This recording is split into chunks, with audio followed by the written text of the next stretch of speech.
அண்மை செய்தி. சிவகங்கையில் இளைஞர் அஜித்குமார் அடித்து கொலை செய்யப்பட்ட சம்பவம் தொடர்பாக மீண்டும் விசாரணையை தொடங்கியிருக்கிறது உயர்நீதிமன்ற மதுரை அமர்வு. தற்போது அஜித்குமாரின் பிரேத பரிசோதனை அறிக்கையுடன் மதுரை அரசு மருத்துவமனை அளித்த பிரேத பரிசோதனை அறிக்கை தொடர்பான தகவல்களில் அதிர்ச்சி தகவல் வெளியாகியுள்ளதாக மதுரை உயர்நீதிமன்ற அமர்வு நீதிபதிகள் கருத்து தெரிவித்திருக்கிறார்கள்.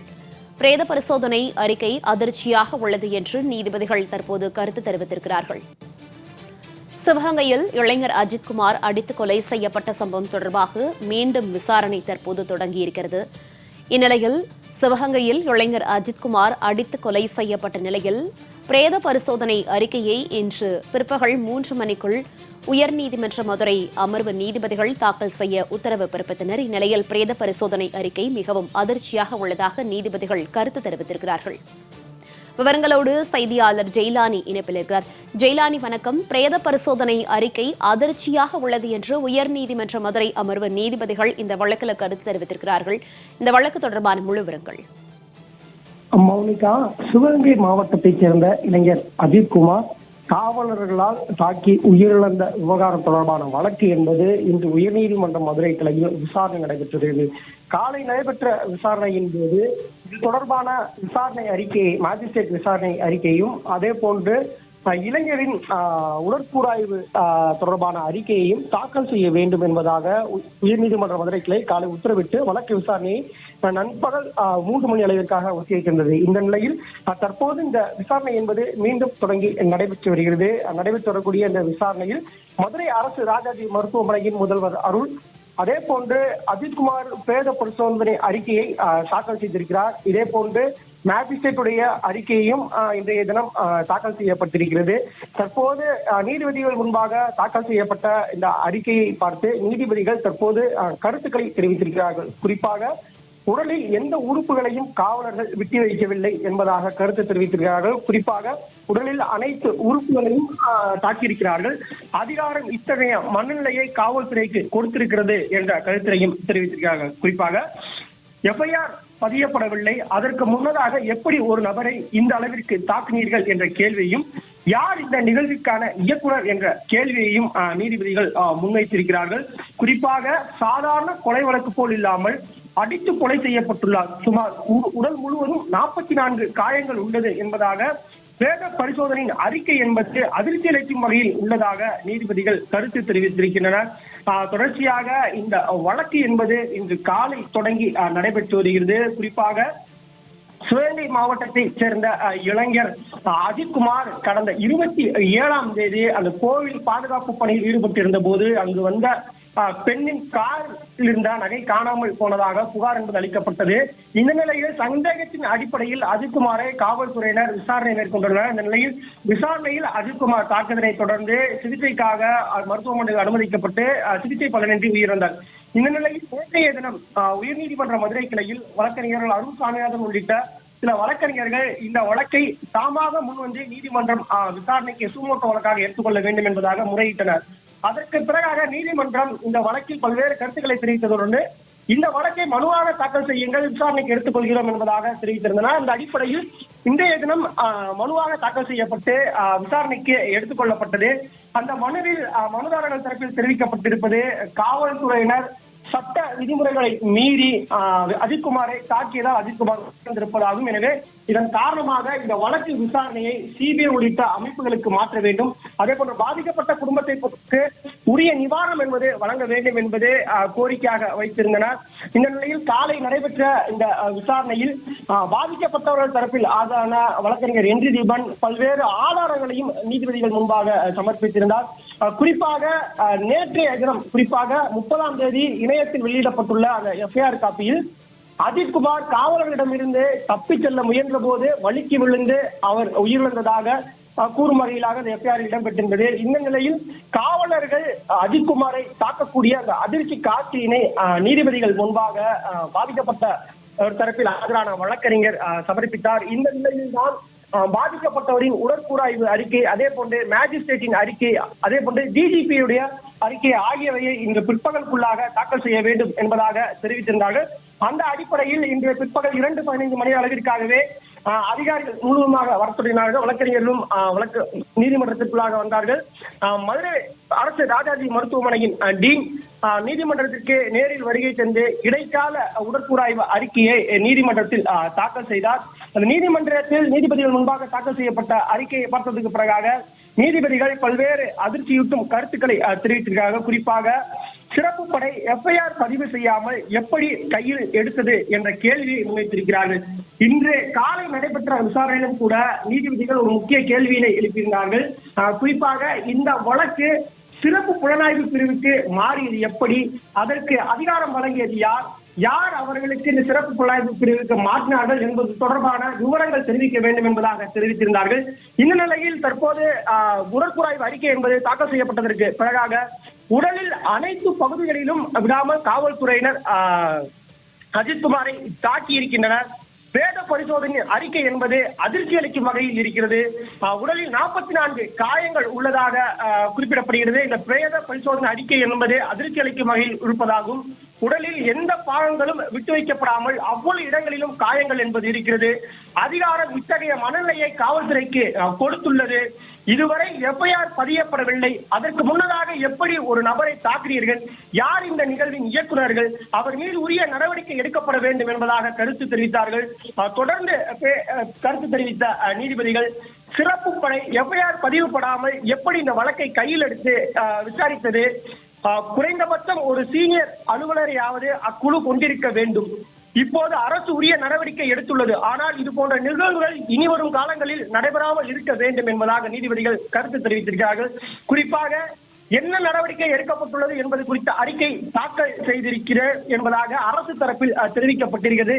இதுவரை இந்த வழக்கில் எந்தெந்த மாதிரியான நடவடிக்கைகள் எடுக்கப்பட்டுள்ளது என்பது தொடர்பான அறிக்கை தாக்கல் செய்திருக்கிறார்கள்.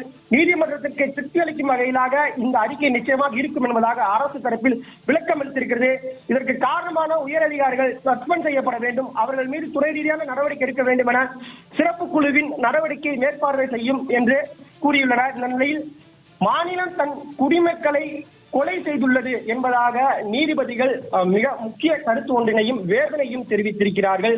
குறிப்பாக இந்த வழக்கை பொறுத்தவரை காவல்துறை கூட்டாக சேர்ந்து இந்த சம்பவத்தை அரங்கேற்றியுள்ளது. கொடூரமான சம்பவமாக இந்த சம்பவம் இருக்கிறது. மாநிலம் தன் குடிமக்களின் கொலை செய்துள்ளது என்பதாக நீதிபதிகள் வேதனை தெரிவித்திருக்கிறார்கள். அஜித்குமார் இருக்கும் வரை அவர் எதற்காக விசாரிக்கப்பட்டார் என்பதற்கு எஃப்ஐஆர் பதிவு செய்யப்படவில்லை என்பதாக நீதிபதிகள் தெரிவித்திருக்கிறார்கள். அரசு தரப்பில் அதற்கு விளக்கம் என்பதும் கொடுக்கப்பட்டிருக்கிறது. அரசு அனைத்து உயரதிகாரிகள் மீதும் நடவடிக்கை எடுக்க தயாராக உள்ளது. அது தொடர்பான அறிக்கையை தாக்கல் செய்ய 2 நாட்கள் அவகாசம் வேண்டும் என்பதாக அரசு தரப்பில் நீதிபதிகளின் கேள்விக்கு விளக்கம் அளித்து அவகாசம் என்பது கோரியிருக்கிறது.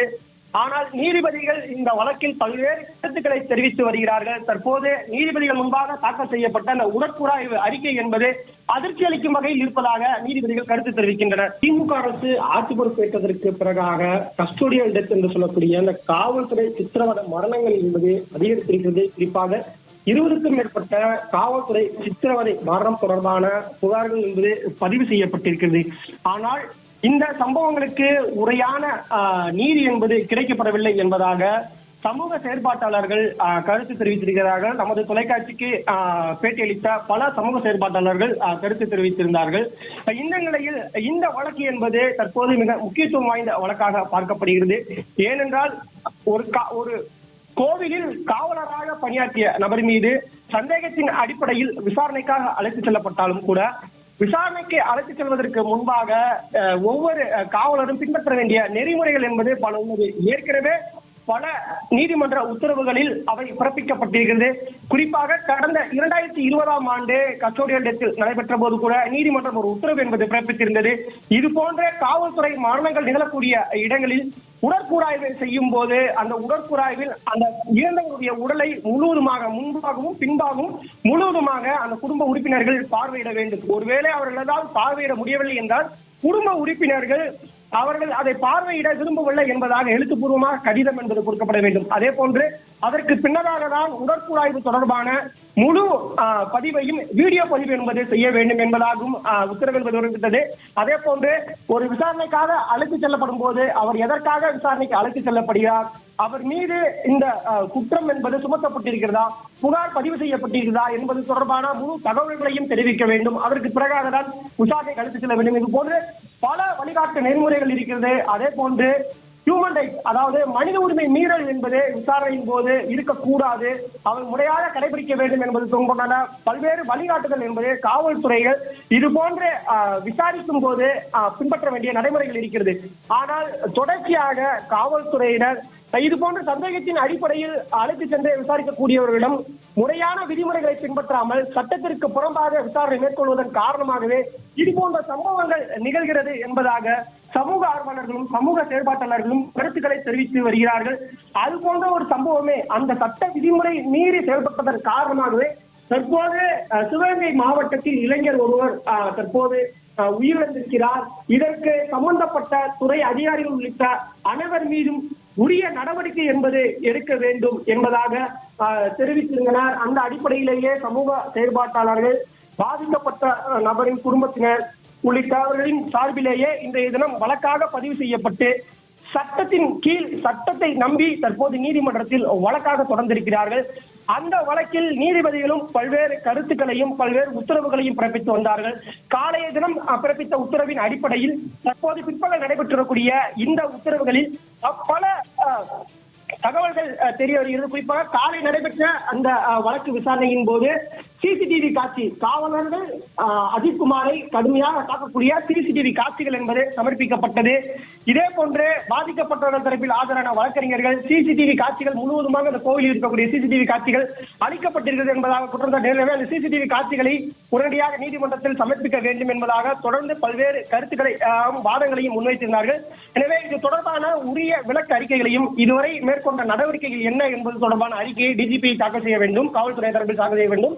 அதே போன்று உடற்குறாய்வு தொடர்பான இடைக்கால அறிக்கையை உடனடியாக தாக்கல் செய்ய வேண்டும்.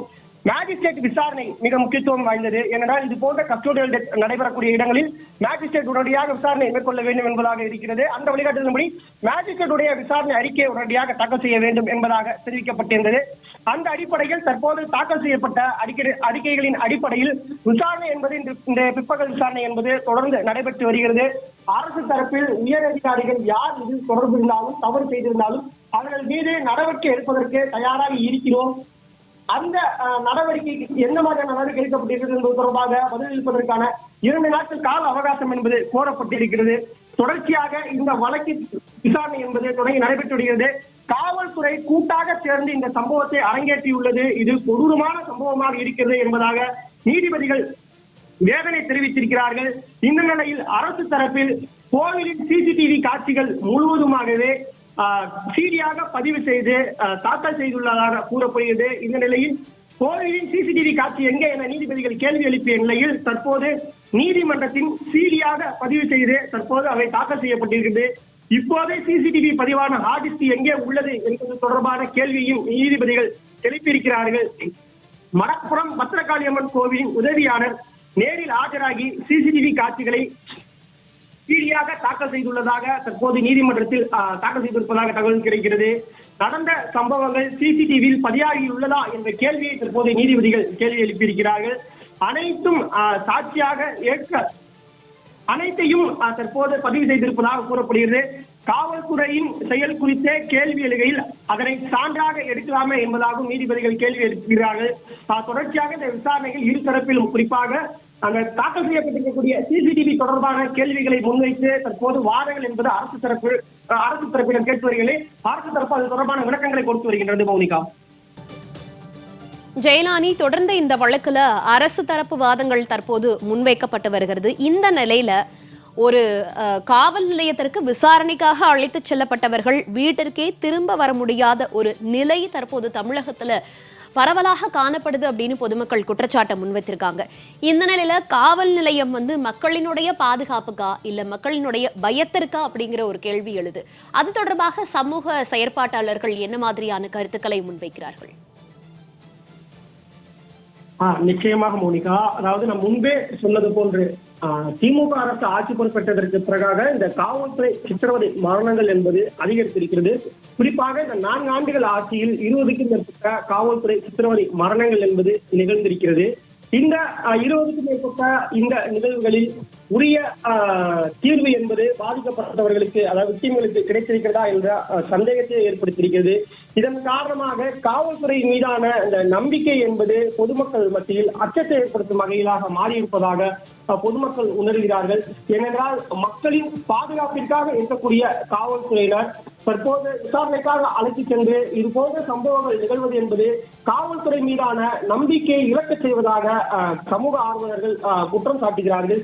எனவே இது போன்ற சம்பவங்களில் ஈடுபடக்கூடிய காவல்துறையினர் மீதும் அதிகாரிகள் மீதும் உரிய நடவடிக்கை என்பது எடுக்கப்பட வேண்டும். குறிப்பாக கடுமையான தண்டனைகள் எடுக்கப்பட வேண்டும் என்பதாக கோரிக்கை என்பதனை வைத்து வருகிறார்கள். குறிப்பாக இந்த விவகாரத்தை பொறுத்தவரை ஏற்கனவே 5 காவலர்கள் மீது புகார் என்ற வழக்கு என்பது பதிவு செய்யப்பட்டது. பிறகாக உடற்குறாய்வு அறிக்கைக்கு பிறகாக அந்த 5 காவலர்கள் கைது செய்யப்பட்டிருப்பதாக கூறப்படுகிறது. டிஎஸ்பி சஸ்பெண்ட் செய்யப்பட்டிருப்பதாக அரசு தரப்பில் விளக்கம் என்பது கொடுக்கப்பட்டிருந்தாலும் கூட இதில் தொடர்புடைய அனைத்து அதிகாரிகள் மீதும் நடவடிக்கை என்பது எடுக்கப்பட வேண்டும் என்பதாக சமூக ஆர்வலர்கள் குற்றம் சாட்டி வருகிறார்கள்.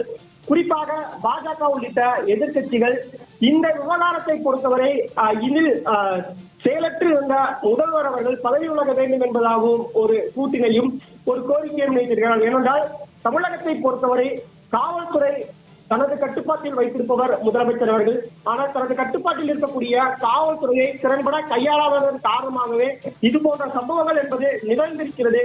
எனவே இந்த சம்பவங்கள் இனி வரும் காலங்களில் நிகழாமல் இருக்க வேண்டும் என்றால் இந்த சம்பவத்தை அடிப்படையாக கொண்டு உடனடியாக அவர் பதவி விலக வேண்டும் என்பதாக கோரிக்கையும் எதிர்கட்சிகள் முன்வைத்து வருகிறார்கள். இதே போன்று சமூக ஆர்வலர்கள், சமூக செயல்பாட்டாளர்கள் என அனைவருமே இந்த சம்பவத்தை மையமாக வைத்து இனி இது போன்ற சம்பவங்கள் நிகழாமல் இருப்பதற்காக உரிய நடவடிக்கை எடுக்க வேண்டும். குறிப்பாக காவல் நிலையங்களில் காவலர்கள் பின்பற்ற வேண்டிய வழிகாட்டு நெறிமுறைகள் என்ன, சட்டத்தையும் பின்பற்றி இது போன்ற விசாரணைகள் நடத்துவதற்கான வழிகாட்டு நெறிமுறைகள் என்ன என்பது தொடர்பான முழு விளம்பரங்களை ஆங்காங்கே செய்ய வேண்டும். அதே போன்று பொதுமக்களிடத்திலும் இது போன்ற விழிப்புணர்வு என்பதனை ஏற்படுத்த வேண்டும். அவர்களுக்கான உரிமைகள் என்ன என்பது தொடர்பான விழிப்புணர்வை ஏற்படுத்த வேண்டும் என்பது தொடர்பாக சமூக செயல்பாட்டாளர்கள் தொடர்ச்சியாக பல்வேறு கருத்துக்களை தெரிவித்து வருகிறார்கள். இது போன்ற இந்த விவகாரம் என்பது தற்போது இந்திய அரசில் பெரும் பேசும் பொருளாக இருக்கக்கூடிய நிலையில் தற்போது இந்த விவகாரம் வழக்காக தொடுக்கப்பட்டு நீதிமன்றம் முன்பாக விசாரணை என்பது தொடர்ந்து நடத்தப்பட்டு வருகிறது. மோனிகா, ஜெயலானி, இந்த வழக்குல தற்போது சிபிசிஐடி விசாரணை நடைபெற்று வரக்கூடிய நிலையில இந்த வழக்கு நீதிமன்றம் சிபிஐ விசாரணைக்கு பரிந்துரை செய்ய வாய்ப்புகள் ஏதேனும் இருக்கிறதா? நிச்சயமாக மோனிகா, அதாவது குறிப்பாக இந்த வழக்குடைய தாக்கல் செய்யப்பட்ட சாராம்சம் என்ன என்பது தொடர்பாக நாம் பார்க்க வேண்டும். முன்பு கூறியது போன்றுதான் இந்த வழக்கு என்பது இன்றைய தினம் மனுவாக தாக்கல் செய்யப்பட்டு விசாரணைக்கு எடுத்துக் கொள்ளப்பட்டிருக்கிறது. இந்த தாக்கல் செய்யப்பட்ட மனுவில் பல்வேறு கருத்துக்கள் என்பது கொடுக்கப்பட்டிருக்கிறது. குறிப்பாக மாரப்புறம் கோயிலைச் சேர்ந்த அஜித்குமார் விசாரணைக்காக அழைத்து செல்லப்பட்டு அதிலும் குறிப்பாக காவல் நிலையத்திற்கு கூட அழைத்து செல்லாமல் மாட்டுத் தொழுவத்திற்கு பின்புறமாக இருந்து அவரை தாக்கியதில் அவர் உயிரிழந்திருக்கிறார். இது சட்டத்திற்கு புறம்பானது என்பதாகும். மேலும் இந்த சம்பவம் என்பது தொடர்புடைய அனைத்து அதிகாரிகள் மீதும் துறை ரீதியான நடவடிக்கை என்பது எடுக்கப்பட வேண்டும். எனவே இந்த வழக்கு விசாரணையை வேறொரு அமைப்பிற்கு மாற்ற வேண்டும், குறிப்பாக சிபிஐக்கு மாற்ற வேண்டும் என்பதாக அவர்கள் தாக்கல் செய்த மனுவில் குறிப்பிட்டிருக்கிறார்கள். இது மட்டுமல்லாமல் இடைக்காலமாக பாதிக்கப்பட்ட குடும்பத்திற்கு 20 லட்சம் ரூபாய் இழப்பீடு என்பது உடனடியாக வழங்க வேண்டும் என்பதாகும். பாதிக்கப்பட்ட குடும்பத்தைச் சேர்ந்த ஒருவருக்கு அரசு வேலை என்பது வழங்க வேண்டும். அதே போன்று நிரந்தரமாக இந்த வழக்கை முடிவுற்றதுக்கு பிறகாக அஜித்தின் குடும்பத்திற்கு 50 லட்சம் ரூபாய் நிவாரணமாக வழங்க வேண்டும் என்பதாகவும் தெரிவித்திருக்கிறார்கள். அது மட்டுமல்லாமல் இந்த வழக்கில் தொடர்புடைய அனைத்து தரப்பினர் மீதும், குறிப்பாக அதிகாரிகள் முதல் உயர்மட்ட அதிகாரிகள் வரை அனைவர் மீதும் நடவடிக்கை என்பது அமைக்க வேண்டும். இந்த வழக்கை சிபிஐ அல்லது ஓய்வு பெற்ற உயர்நீதிமன்ற நீதிபதிகள் அடங்கிய சிறப்பு விசாரணை குழுவுக்கு மாற்ற வேண்டும் என்பதாகவே இந்த வழக்கு என்பது தாக்கல் செய்யப்பட்டிருக்கிறது. இந்த வழக்கின் விசாரணை என்பது முதலில் இன்று காலை தொடங்கியது. இன்று காலை தொடங்கிய போது இந்த வழக்கில் பல்வேறு கருத்துக்கள் என்பது முன்வைக்கப்பட்டது, 2 தரப்பு வாதங்கள் என்பது முன்வைக்கப்பட்டது, அரசு தரப்பில் விளக்கங்கள் என்பது முன்வைக்கப்பட்டது. அரசு தரப்பில் பல்வேறு விளக்கங்கள், இதுவரை எடுக்கப்பட்ட நடவடிக்கைகள் என்ன என்பது தொடர்பான விளக்கங்கள் கேட்டு டிஜிபி அறிக்கை தாக்கல் செய்ய வேண்டும் என்பதாக காலை நடைபெற்ற விசாரணையில் தெரிவிக்கப்பட்டது. அதே போன்று மருத்துவமனை தரப்பில், குறிப்பாக இந்த வழக்கின் மிக முக்கியத்துவம் வாய்ந்த சாட்சியாக பார்க்கப்படுவது உடற்கூறாய்வு அறிக்கை. ஏற்கனவே செய்திகளில் வெளியான தகவலின்படி அவர் உடலில் பல்வேறு இடங்களில் காயங்கள் இருப்பதாக தகவல்கள் வெளியாகிருந்தது. இந்த நிலையில் அதிகாரப்பூர்வமாக அவரது உடற்கூறாய்வு அறிக்கை என்ன தெரிவிக்கிறது, அது தொடர்பான அறிக்கையை நீதிமன்றத்தில் தாக்கல் செய்ய வேண்டும் என்பதாக தெரிவித்து உத்தரவு என்பது காலை பிறப்பிக்கப்பட்டிருந்தது. அதே போன்று மேஜிஸ்ட்ரேட்டின் அறிக்கையும் தாக்கல் செய்ய வேண்டும் என்பதாக கூறப்பட்டிருந்தது. இவை அனைத்தும் பிற்பகல் 3 மணிக்குள்ளாக தாக்கல் செய்ய வேண்டும் என்பதாக தெரிவித்து வழக்கு விசாரணையை இந்த பிற்பகல் 3 மணி அளவிற்காக ஒத்திவைத்திருந்தார்கள். இந்த நிலையில் தற்போது பிற்பகல் இந்த விசாரணை என்பது நடைபெற்று வருகிறது. இந்த நடைபெற்று வரக்கூடிய விசாரணையில் பல்வேறு கேள்விகளையும் நீதிபதிகள் முன்வைத்து வருகிறார்கள். குறிப்பாக அரசு தரப்பில் விளக்க அறிக்கை என்பது தாக்கல் செய்யப்பட்டிருக்கிறது. அந்த விளக்க அறிக்கையின் அடிப்படையில் பல்வேறு கேள்விகளை நீதிபதிகள் முன்வைத்து வருகிறார்கள். காது மூக்கில் ரத்தம் வரும் அளவிற்காக அஜித் தாக்கப்பட்டுள்ளார், அந்த ரத்தக்கரைகள் எங்கே என்ற கேள்வியை நீதிபதிகள் முன்வைத்திருக்கிறார்கள். அஜித்குமார் மீது இவ்வளவு காயங்கள் உள்ளது, எதை வைத்து அடித்துள்ளீர்கள் என்ற கேள்வியையும் அவர்கள் கேட்டுள்ளார்கள். அஜித் தாக்கப்பட்ட இடத்தில் ரத்தக்கரை ஏன் சேகரிக்கவில்லை என்ற கேள்வியையும் நீதிபதிகள் கேட்டிருக்கிறார்கள். ஏனென்றால் அந்த பகுதியில் அஜித்குமார் தாக்கப்பட்ட பகுதியில் ஏதேனும் ரத்தக்கரைகள் இருக்கிறதா என்பது தொடர்பாக நீதிபதிகள் கேள்வி எழுப்பியதற்கு அந்த பகுதியில் எந்த ஒரு ரத்தக்கரையும் இல்லை என்பதாக அரசு தரப்பில் விளக்கம் என்பது கொடுக்கப்பட்டது. அதற்கு அவ்வாறு இருப்பின் எஸ்பி மீது நடவடிக்கை எடுக்க வேண்டியதான சாட்சியங்களை சேகரிக்காமல் என்ன செய்து கொண்டிருந்தார்கள் காவல்துறையினர் என்ற கேள்வியை முன்வைத்தார்கள். தொடர்ச்சியாக நீதிபதிகள் இந்த வழக்கில் பல்வேறு கருத்துக்களை தெரிவித்திருக்கிறார்கள். வழக்கின் சாட்சியங்கள் அனைத்தும் அளிக்கப்பட்டுள்ளதாக சந்தேகம் எழுதுவதாக நீதிபதிகள் தெரிவிக்கிறார்கள். குறிப்பாக அஜித்குமாரின் காது மூக்கில் ரத்தம் வரும் அளவிற்காக அஜித்குமார் தாக்கப்பட்டுள்ளார், அந்த ரத்தக்கரைகள் எங்கே என்ற கேள்வியையும் முன்வைத்திருக்கிறார்கள். அஜித்குமார் மீது இவ்வளவு காயங்கள் உள்ளது, எதை வைத்து அவர்களை அடித்துள்ளீர்கள் என்ற கேள்வியை முன்வைத்திருக்கிறார்கள். அஜித் தாக்கப்பட்ட இடத்தின் ரத்தக்கரைகளை ஏன் சேகரிக்கவில்லை என்ற முக்கியமான கேள்வியை முன்வைத்திருக்கிறார்கள்.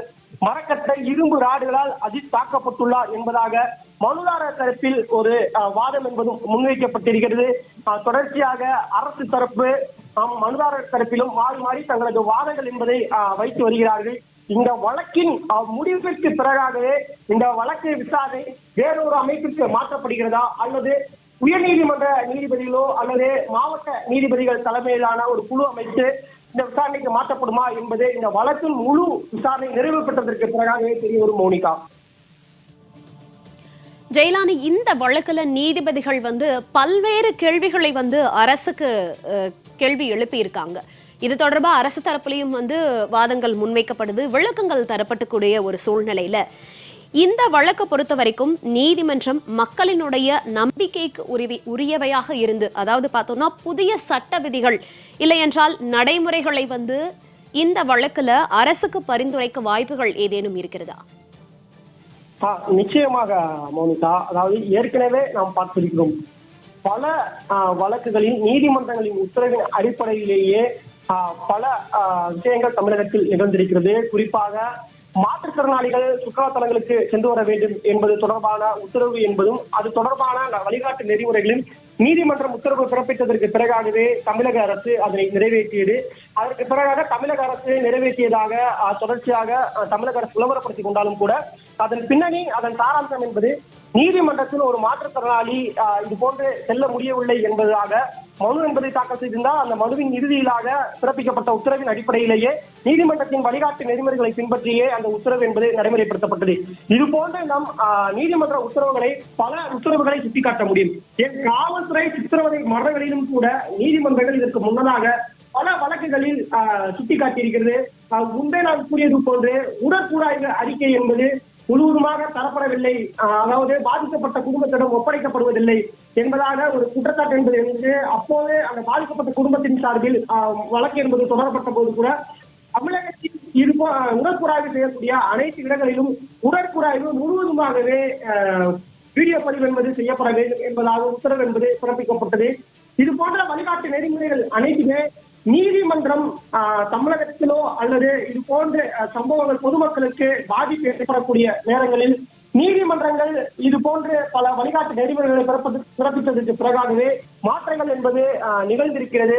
தற்போது இந்த வழக்கம் என்பது தமிழகத்தில் மிக முக்கியத்துவம் வாய்ந்த வழக்காகவே பார்க்கப்படுகிறது. இதற்கு முன்னதாக பல்வேறு வழக்குகள், அதாவது கஸ்டோடியல் டெத் என்பது நிகழ்ந்திருக்கிறது. அதிலும் நீதிமன்றங்கள் பல வழிகாட்டு நெறிமுறைகளை பிறப்பித்திருக்கிறார்கள். ஆனால் அந்த வழிகாட்டு நெறிமுறைகளை எதையும் பின்பற்றாமல் செயல்பட்டதன் விளைவாகவே தற்போது மேலும் ஒரு இளைஞர் காவல்துறையினரால் துடிதுடிக்க தற்போது சித்திரவதை செய்யப்பட்டு உயிரிழந்திருக்கக்கூடிய சம்பவம் என்பது நிகழ்ந்திருக்கிறது. எனவே இந்த வழக்கில் பல சாட்சியங்கள் என்பது காவல்துறையினருக்கு எதிராக இருப்பதாகவே மூத்த வழக்கறிஞர்கள் தெரிவிக்கக்கூடிய கருத்துக்களாக இருக்கிறது. ஏனென்றால் காவல்துறையினர் எந்த ஒரு அடிப்படை ஆதாரங்களிலும் இல்லாமல் அவரை விசாரித்திருக்கிறார்கள். விசாரிக்கும் போது அவர் மீது எஃப்ஐஆர் என்பது பதிவு செய்யப்படவில்லை. அந்த விசாரணையின் போது தனிப்படை குழுவினர் இந்த விசாரணையை மேற்கொண்டிருக்கிறார்கள். தனிப்படை குழுவினருக்கு இந்த அதிகாரம் கொடுத்தது யார் என்பது தெரியவில்லை. காவல் நிலையத்திற்கு அழைத்து சென்று விசாரிக்கவில்லை. ஏதோ ஒரு தோட்டத்தில் வைத்து அவரை விசாரித்திருக்கிறார்கள். மேலும் மனித உரிமை மீறல் என்பது இதில் நடந்திருக்கிறது. அது வீடியோ பதிவில் வெட்ட வெளிச்சமாக தெரிந்திருக்கிறது, அம்பலமாக இருக்கிறது. இது முழுவதுமாகவே சட்டத்திற்கு புறம்பாகவே இருக்கிறது. எனவே இந்த வழக்கை பொறுத்தவரை, இந்த விவகாரத்தை, அஜித்குமார் உயிரிழந்த விவகாரத்தை பொறுத்தவரை காவல்துறையினர் சட்டத்தை மீறி செயல்பட்டிருக்கிறார்கள் என்பது தொடர்பான பல்வேறு சாட்சியங்கள் என்பது இடம்பெற்றிருக்கிறது. எனவே அதிகபட்சமாக இதில் தொடர்புடைய அனைவர் மீதும் நடவடிக்கை எடுக்கப்படும். அதற்கான வழிகாட்டு நெறிமுறைகளை பிறப்பிப்பதற்கான அதிக வாய்ப்புகள் இருக்கிறது. மேலும் நீதிமன்றங்கள் இது போன்ற வழக்குகளை முன்னெடுக்கும் போது இனிவரும் காலங்களில் இது போன்ற செயல்கள் நடைபெறாமல் இருப்பதற்கான பல்வேறு வழிகாட்டு நெறிமுறைகளை பிறப்பித்திருக்கிறது. எனவே இந்த வழக்கை முன்மாதிரியாக கொண்டு பல உத்தரவுகள் பிறப்பிப்பதற்கும் அதிக வாய்ப்புகள் இருப்பதாகவே கருதப்படுகிறது. மோனிகா, ஜெயலானி, இந்த வழக்குல பார்த்தோம்னா வழக்கினுடைய மரணத்துல மனித உரிமைகள், அப்புறம் காவல்துறையோட துர்நடத்தை, அது மட்டும் இல்லாம நிர்வாகம் தவறி இருப்பது, நீதியினுடைய தாமதம் போன்ற மிக முக்கியமான விஷயங்கள் மோதக்கூடிய ஒரு முக்கிய புள்ளியாக இந்த வழக்கு பார்க்கப்பட்டு வருகிறது. இந்த நிலையில நீதிமன்றம் இந்த வழக்கு சீர்திருத்தத்தோட தொடக்கமாக பார்க்குமா அப்படிங்கிறது ஒரு முக்கியமான கேள்வியாக இருக்கு. சாட்சியங்களை அளித்திருக்கிறார்கள் என்று நீதிபதிகள் கருத்துக்களை தெரிவித்திருக்கிறார்கள். இந்த நிலையில குடும்பத்தினுடைய பாதுகாப்பு தொடர்பான சட்ட ஏற்பாடுகள் ஏதேனும் எடுக்க வாய்ப்புகள் இருக்கிறதா? நிச்சயமாக மௌனிகா. அதாவது இது போன்ற வழக்குகள் நீதிமன்றத்திற்கு வரும் பட்சத்தில் பாதிக்கப்பட்டவர்களுக்கு, அதாவது விக்டிம்களுக்கான பாதுகாப்பை உறுதி செய்வதில் நீதிமன்றம் இப்போதும் உறுதியாக இருக்கும். அந்த வகையில் பாதிக்கப்பட்டவர்களுக்கான அந்த பாதுகாப்பை நீதிமன்றம் நிச்சயம் உறுதி செய்யும். குறிப்பாக இந்த விவகாரத்தை பொறுத்தவரை மிகவும் முக்கியத்துவம் வாய்ந்த சாட்சியமாக பார்க்கப்படுவது அந்த காட்சியை, வீடியோ பதிவை எடுத்த நபர் தான். குறிப்பாக அவரும் இன்றைய தினம் நீதிமன்றத்தில் ஆஜராகியிருக்கிறார். குறிப்பாக அஜித்குமார் தாக்கப்படக்கூடிய காட்சிகளை தனது மொபைலில் வீடியோ பதிவு செய்திருக்கிறார். தற்போது அந்த காட்சி தான் முக்கியமான சாட்சியாக மாறியிருக்கிறது. அதுவே காவல்துறையினருக்கு எதிராக திரும்பக்கூடிய முக்கிய ஒரு சாட்சியமாக இருந்து வருகிறது. எனவே அவரது பாதுகாப்பை உறுதி செய்வதற்கும் நீதிமன்றம் நிச்சயமாக நடவடிக்கை எடுக்கும். எனவே நீதிமன்றம், உயர் நீதிமன்றமோ அல்லது நீதிமன்றத்தை, சட்டத்தை நாடி வரும்போது அதற்கான பாதுகாப்பை உறுதி செய்வதில் நீதிமன்றம் எப்போதும் முன்னுரிமை அளித்து வரும். இந்த நிலையில் இந்த வழக்கு என்பது தற்போது அடுத்த கட்டத்தை நோக்கி நகர்ந்திருக்கிறது. உடற்கூறாய்வு, இடைக்கால உடற்கூறாய்வு மனு தாக்கல் செய்யப்பட்டிருக்கிறது. அறிக்கை என்பது தாக்கல் செய்யப்பட்டிருக்கிறது. மேஜிஸ்ட்ரேட்டுடைய விசாரணை அறிக்கை தாக்கல் செய்யப்பட்டிருக்கிறது. அரசு தரப்பிலும் அவர்கள் எடுக்கக்கூடிய நடவடிக்கைகள் என்ன என்பது தொடர்பான அறிக்கைகள் தாக்கல் செய்யப்பட்டிருக்கிறது. இருவருக்குமான இது போன்ற தாக்கல் செய்யப்பட்ட அறிக்கை தொடர்பான விளக்கங்களையும் அரசு தரப்பில் முன்வைத்து வருகிறார்கள். அந்த அறிக்கையில் இடம்பெற்றிருக்கக்கூடிய விவரங்கள் தொடர்பான கேள்விகளையும் நீதிபதிகள் முன்வைத்து வருகிறார்கள். குறிப்பாக வீடியோ எடுத்தவர் நீதிபதியிடம் சாட்சியம் அளித்திருக்கிறார் என்ற தகவலும் நம்மளுக்கு தற்போது கிடைத்திருக்கிறது. குறிப்பாக அதுவே மிக முக்கியத்துவம் வாய்ந்த சாட்சியாக பார்க்கப்படுகிறது. குறிப்பாக வீடியோ எங்கிருந்து எடுத்தீர்கள், எவ்வளவு நேரம் எடுத்தீர்கள், என்ன நடந்தது, யார் அங்கு இருந்தார்கள் என நீதிபதிகள் அவரிடம் கேள்வி எழுப்பியிருக்கிறார்கள். அது மட்டுமல்லாமல் நீதிபதிகள் காவல்துறையினரும் கேள்வி எழுப்பினார்கள். காவல் நிலையத்தில் விசாரணை நடக்கவில்லை, அதன் சிசிடிவி காட்சிகள் இல்லை. அதே வேளையில் கோவிலில் சிசிடிவி காட்சிகள் எடுத்ததாக அறிக்கையில் இல்லை. இதை வைத்து குற்றவாளிகளை நீங்கள் விடுதலை வாங்கி கொடுத்து விடுவீர்களா என்பது போன்ற கேள்வியை நீதிபதிகள் முன்வைத்திருக்கிறார்கள். ஏற்கனவே இந்த விவகாரத்தை பொறுத்தவரை நீதிபதிகள் அஜித்குமாரை ஏன் தாக்கினீர்கள் என்ற கேள்வியை முன்வைத்திருந்தார்கள். இந்த வழக்கில் சாட்சியங்கள் கலைக்கப்பட்டிருக்கிறதோ என்பது போன்ற சந்தேகம் எழுப்புவதாகவும் ஒரு கேள்வியை முன்வைத்திருந்தார்கள். இந்த நிலையில் தற்போது அடுத்த கட்ட கேள்விகளையும் முன்வைத்திருக்கிறார். குறிப்பாக காவல் நிலையத்தில் விசாரணை நடக்கவில்லை, அதன் சிசிடிவி காட்சிகள் இல்லை என்பதாக தெரிவிக்கிறார்கள். அதே வேளையில் கோவிலின் சிசிடிவி காட்சிகளை எடுத்ததாக நீங்கள் தாக்கல் செய்த அறிக்கையில் எங்கும் இல்லை. இதை வைத்து குற்றவாளிகளை விடுதலை வாங்கி கொடுத்து விடுவீர்கள் என்ற ஒரு கேள்வியை முன்வைத்திருக்கிறார்கள். காவல் நிலையத்தில் விசாரணை நடக்கவில்லை என்றால் அது தொடர்பான சிசிடிவி காட்சிகள் என்பதாக படுகிறது. இதற்கு அரசு தரப்பில் உரிய விளக்கம் என்பது கொடுக்கப்பட்டிருக்கிறது. அரசு உரிய நடவடிக்கை எடுக்கும், அஜித்குமாரை தாக்கியவர்கள் மீது உரிய நடவடிக்கை எடுக்கும், அதற்கான கால அவகாசம் கொடுங்கள் என்பதாகவே அரசு தரப்பில் கோரப்பட்டு வருகிறது. காவலர்கள் தாக்கியதில் அஜித்குமார் மன்னித்ததை மறைக்க காவலர்கள் முயற்சித்துள்ளீர்கள் என்ற கேள்வியை நீதிபதிகள் தற்போது காட்டமாக முன்வைத்திருக்கிறார்கள். 27 வயது இளைஞர் உயிரிழந்த விவகாரம் தொடர்பான வழக்கு இன்று விசாரணைக்கு என்பது வந்திருக்கிறது. இந்த விசாரணையில் தான் தற்போது நீதிபதிகள் பல கட்ட கருத்துக்களையும் தெரிவித்து வருகிறார்கள். இந்த வழக்கு முழுவதுமாகவே தற்போது சிபிஐக்கு மாற்றப்பட்டிருக்கிறது. இந்த வழக்கின் விவகாரத்தை பொறுத்தவரை முன்னதாக 5 பேர் மீது புகார் என்பது கொடுக்கப்பட்டது. அந்த புகாருக்கு பிறகாக உடற்குறாய்வு நடந்து பெற்று உடற்குறாய்வு அறிக்கை தற்போது நீதிமன்றத்தில் தாக்கல் செய்யப்பட்டிருக்கிறது. முன்னதாக முதற்கட்டமாக 5 காவலர்கள் கைது செய்யப்பட்டிருக்கிறார்கள். காவலரின் குடும்பத்தினரும் ஒரு இடத்தில் போராட்டத்தில் ஈடுபட்டு வருகிறார்கள். அவர்கள் தெரிவிக்கக்கூடியது உயரதிகாரி உத்தரவின் அடிப்படையிலேயே தங்களது கணவர்கள் செயல்பட்டார்கள், அவர்கள் மீது நடவடிக்கை எடுக்க வேண்டும் என்பதாகவும் தெரிவித்திருக்கிறார்கள். எனவே இந்த வழக்கு என்பது தமிழகத்தில் முக்கியத்துவம் வாய்ந்த ஒன்றாக பார்க்கப்படுகிறது. வழக்கின் இறுதியிலேயே இது தமிழகத்தில் இனி இது போன்ற சம்பவங்கள் எதுவும் நிகழாமல் இருப்பதற்கான மிகப்பெரிய உத்தரவு கிடைக்கப்படும் என்பதாக எதிர்பார்க்கப்படுகிறது. மோனிகா, ஜெயலானி, தொடர்ந்து நீதிபதிகள் அரசுக்கு பல்வேறு கேள்விகளை முன்வைத்து வருகிறார்கள். வாதங்கள் தொடர்ந்து நடைபெற்றுக் கொண்டிருக்கிறது.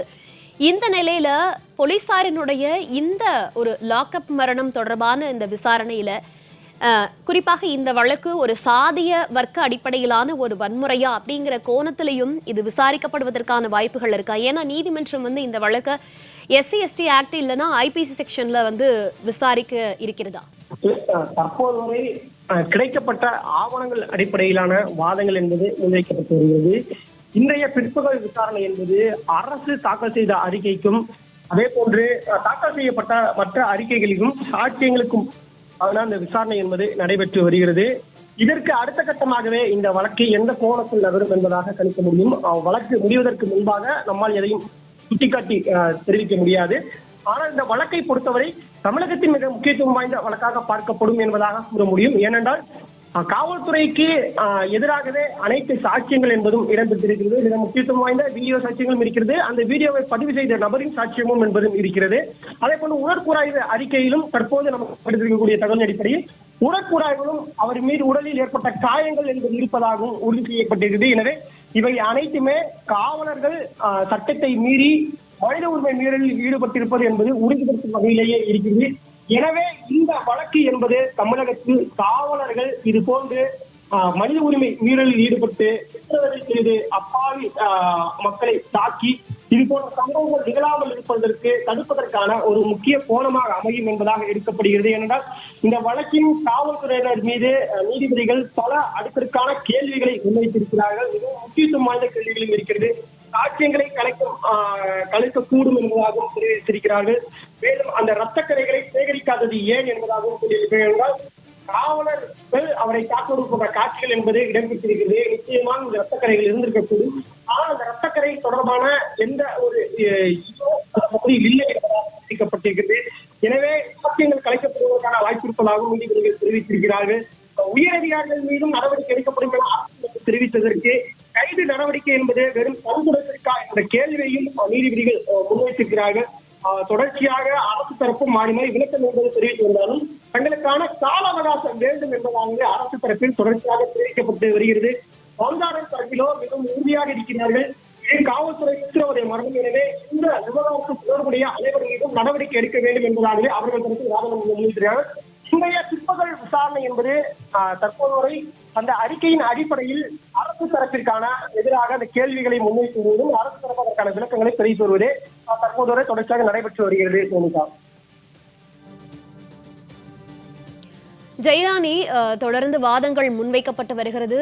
அரசு தரப்புகள் வாதங்களையும் நீதிபதிகள் கேட்டு வருகிறார்கள். இந்த நிலையில விசாரணையினுடைய எல்லை தரவுகள், அப்புறம் இப்போ தாக்கல் செய்யப்பட்ட மருத்துவ அறிக்கைகள், இதற்கு போலீசார் என்ன மாதிரியான பதில்களை தெரிவித்திருக்கிறார்கள்? இது போன்ற அனைத்து விவரங்களும் பொதுமக்களினுடைய பார்வைக்காக தெளிவாக நீதிமன்றம் வெளியிடக்கூடிய வாய்ப்புகள் இருக்கிறதா? நிச்சயமாக வழக்கு விசாரணை போது நாம் ஒரு விதிமுறைகளை முறையாக தெரிந்து கொள்ள வேண்டும். குறிப்பாக ஒரு வழக்கை நீதிமன்றத்தில் விசாரணை எடுக்கும்போது அது தொடர்பான ஆவணங்களோ அது தொடர்பான விவரங்களோ வெளியிடப்பட முடியாது. வழக்கு இறுதியானதற்கு பிறகாக, வழக்கு நிறைவேற்றதற்கு பிறகாக, நீதிமன்றம் இந்த வழக்கு தொடர்பான தீர்ப்பினை அளித்ததற்கு பிறகாக இந்த நீதிமன்றத்தின் உத்தரவு நகல் என்பது தற்போது டிஜிட்டல் மீடியாவாக மாறியதன் காரணமாக அனைத்து நகல்களுமே ஆன்லைன்களில் பதிவேற்றம் செய்யப்படும்.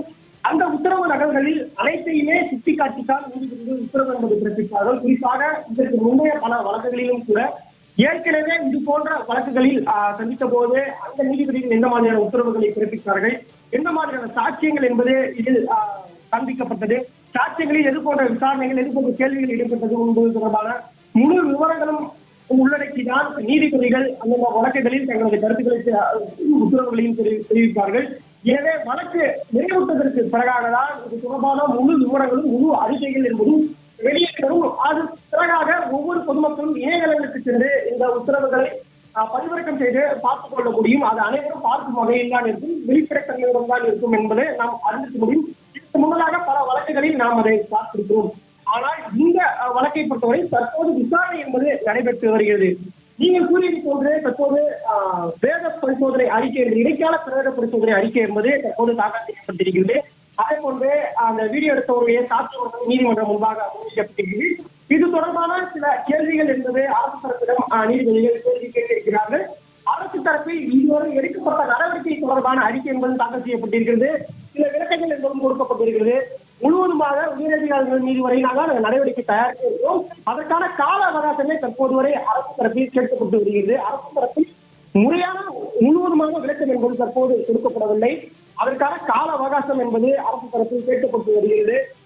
இந்த வழக்கு என்பது தொடர்ந்து விசாரணை என்பது நடத்தப்பட்டு வருகிறது. இந்த வழக்கில் நீதிபதிகள் தெரிவிக்கக்கூடிய மிக முக்கியத்துவம் வாய்ந்த கருத்தாக நாம் பார்க்க போகுது, வருங்காலங்களில் காவல்துறையைச் சேர்ந்த எந்த ஒரு நபரும் இது போல நடந்து கொள்ளக்கூடாது. கல்வி அறிவு அதிகமுள்ள தமிழகம் போன்ற மாநிலத்தில் இது போல நிகழ்வு என்பது ஆபத்தானது என்பதாகவும் தெரிவித்திருக்கின்றனர். மோனிகா. ஜெயலானி, இந்த வழக்கு தொடர்பான விசாரணை அதிகாரிகள் காவல்துறையிலிருந்தே இருக்கின்றார்கள். இந்த நிலையில தீர்ப்புல பாகுபாடற்ற நிலைமையை உறுதி செய்வதற்கு விசாரணை நேர்மையாக நடக்குமா என்ற நம்பிக்கையை இந்த சட்டம் எப்படி உறுதி செய்யும்? நிச்சயமாக, அதாவது இந்த வழக்கின் விசாரணை என்பது தமிழகத்தைச் சேர்ந்த அதிகாரிகளாக இருப்பதாகவே ஒரு கேள்வி இருக்கிறது. அதற்குத்தான் இந்த வழக்கு என்பதே தொடரப்பட்டிருக்கிறது. குறிப்பாக இந்த விசாரணையை வேறொரு அமைப்பிற்கு மாற்ற வேண்டும். குறிப்பாக தற்போது இந்த வழக்கு என்பது காவல்துறையிடமிருந்து சிபிஐக்கு மாற்றப்பட்டிருப்பதாக தமிழக அரசு தகவல் தெரிவித்திருக்கிறது. விசாரணை என்பது தொடங்கி நடைபெற்று வருவதாக தெரிவிக்கப்பட்டிருக்கிறது. ஆனால் இந்த விசாரணையை சிபிஐக்கு மாற்ற வேண்டும் அல்லது ஓய்வு பெற்ற உயர்நீதிமன்ற நீதிபதி தலைமையிலான ஒரு விசாரணை குழு என்பது அமைத்து விசாரணையை செய்ய வேண்டும் என்பதாகவே இந்த கோரிக்கை என்பது வைக்கப்பட்டிருக்கிறது. அந்த கோரிக்கையையும் அந்த சாராம்சத்தையும் மையமாக வைத்து இந்த வழக்கு என்பது தற்போது விசாரணை என்பது நடைபெற்று வருகிறது. எனவே விசாரணையின் முடிவில் தான் இந்த வழக்கை முழுவதுமாக விசாரிக்கப்படுவது யார் என்பது நமக்கு தெரிய வரும். தற்போது வரை நீதிமன்றத்தில் விசாரணை நடைபெற்று வருவதற்கு காரணமாக தொடர்ச்சியாக நீதிமன்றங்கள் பல்வேறு கேள்விகளை அரசு தரப்பில் முன்வைத்து வருகிறது. அந்த கேள்விகளின் வாயிலாக பல தகவல்கள் என்பது கிடைக்கப்படுகிறது. அரசு தரப்பிலும் அதற்கான விளக்கங்களை கொடுத்து வருகிறது. மோனிகா.